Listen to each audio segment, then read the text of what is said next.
జిల్లా బద్వేలులో జరిగిన TDP cluster సమావేశంలో ఉద్రిక్తత నెలకొంది. బద్వేలు నెల్లూరు రోడ్డులోని రాఘవేంద్ర గ్రాండ్ లో నిర్వహించిన ఈ కార్యక్రమంలో మంత్రి సవిత పాల్గొన్నారు.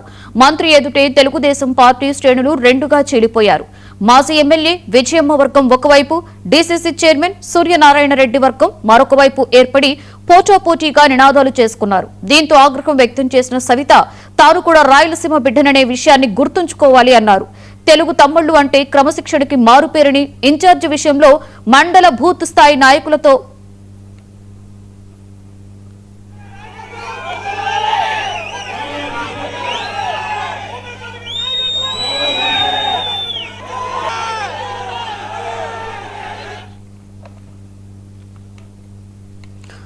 కడప జిల్లా బద్వేలులో జరిగిన టీడీపీ క్లస్టర్ సమావేశంలో ఉద్రిక్తత నెలకొంది. బద్వేలు నెల్లూరు రోడ్లోని రాఘవేంద్ర గ్రాండ్ లో నిర్వహించిన ఈ కార్యక్రమంలో మంత్రి సవిత పాల్గొన్నారు. మంత్రి ఎదుటే తెలుగుదేశం పార్టీ శ్రేణులు రెండుగా చీలిపోయారు. మాజీ ఎమ్మెల్యే విజయమ్మ వర్గం ఒకవైపు, డీసీసీ చైర్మన్ సూర్యనారాయణ రెడ్డి వర్గం మరొక వైపు ఏర్పడి పోటాపోటీగా నినాదాలు చేసుకున్నారు.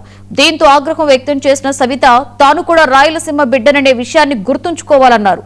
తెలుగు తమ్ముళ్లు అంటే క్రమశిక్షణకి మారుపేరని, ఇన్ఛార్జి విషయంలో మండల బూత్ స్థాయి నాయకులతో మాట్లాడిన తరువాతే నిర్ణయం ఉంటుందని వెల్లడించారు.